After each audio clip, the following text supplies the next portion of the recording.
João capítulo 12 versículo 32 E eu, quando for levantado da terra, todos os homens atrairei a mim. Comentários Otávio Rosa. Cristo não é homem para que mentir. Por mais que a sua natureza humana tenha sido gerada por uma mulher, podemos dizer que Cristo é o único homem que nunca pecou, quanto menos mentir. E se tua promessa é de ele como Deus após ressuscitar voltaria para a sua glória, mas atrairia contigo todos aqueles que crescem nele, porém essa atração se dá mediante uma vida semelhante à de Cristo. Existem pessoas que dizem que Cristo é um grande líder revolucionário, mas que revolução é essa? Existem outras religiões que seus seguidores são bem radicais sobre as leis determinadas pelo seu líder espiritual, são pessoas capazes de matar e de morrer pela sua ideologia religiosa. Entretanto, o cristão é exemplo de seu líder. Cristo sempre estará pronto para morrer, pois foi esse o exemplo deixado por Cristo, e assim como Cristo ressuscitou ao terceiro dia, todos que creem e permanecer até o fim de sua vida assim também se dará.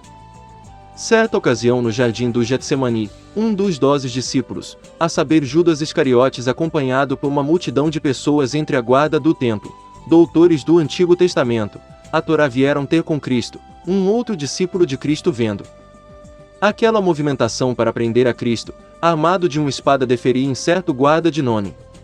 E lhe cortou a orelha. Cristo vendo tudo que ocorrerá repreendeu o seu discípulo chamado Pedro, pois sua atitude ia contra os planos de Cristo, que consentia em cumprir em ti um sacrifício perfeito e eterno, em favor da humanidade. E procedendo assim Cristo demonstrou para nós que não veio para matar, antes mostrou que veio para morrer em favor da humanidade. Tal postura foi entendida e colocada em prática daquele momento em diante para cada um dos seus seguidores. Como seguidor de Cristo ainda hoje temos que ter essa consciência, é melhor morrer para esse por amor a Cristo e pregando o Evangelho na fé de que em breve estaremos ao lado do nosso Deus, Cristo. Por tudo isso que devemos ficar atento para que não nos apegamos à materialidade deste mundo, pois assim como Cristo nada levou quando subiu aos céus, de tal modo seremos nós. Vemos muitos religiosos cristãos que tentam assim como o apóstolo Pedro o progresso da vontade de Cristo, se fritando na política como a finalidade de criar ou projetos de leis que vão contra o que suas convicções de fé dizem. Posicionamento religioso sobre determinado assunto, mas esquecem que a salvação se dá de modo individual e intransferível. Devemos examinar somente nós mesmos e mais ninguém.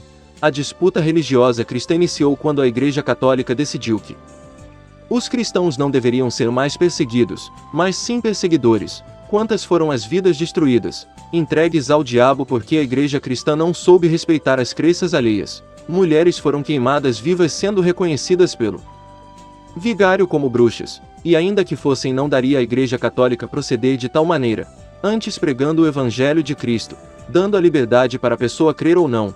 Era isto que Cristo fazia e tem que ser isso que devemos fazer. As promessas de salvação feitas pela Igreja Católica a todos e quaisquer que contribuíssem para a reconstrução da Basílica de São Pedro, em Roma, as chamadas indulgências que culminou na divisão da Igreja Cristã, e uma nova onde morte nome de Cristo se fez na disputa entre as igrejas cristãs católica e protestante, se um lado o Papa Leão X e o seu exército religioso do outro lado o Padre Martinho Lutero e sua legião de seguidores numa batalha épica, chamada de Guerra Santa, quando era tão simples resolver, cada um seguiria suas próprias convicções religiosas. Quantas vezes o apóstolo Paulo se desentendeu com outro seguidor de Cristo, para ter uma ideia dos desentendimentos do apóstolo Paulo, Pedro, Silas, Barnabé, João Marcos nem.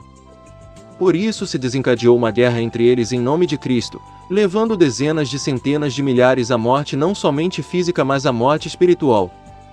O cristão genuíno não é um guerrilheiro que se dispõe a lutar por uma bandeira, ainda que essa seja travestida do cristianismo, mas antes está pronto para doar sua vida por amor ao Evangelho de Cristo, na plena certeza de que no dia da glória de Cristo ele será ressuscitado.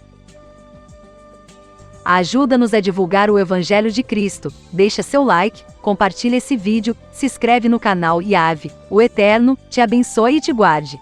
Faça o Senhor resplandecer o seu rosto sobre ti e te agracie. Que o Eterno revele a ti a sua face de amor e te conceda a paz.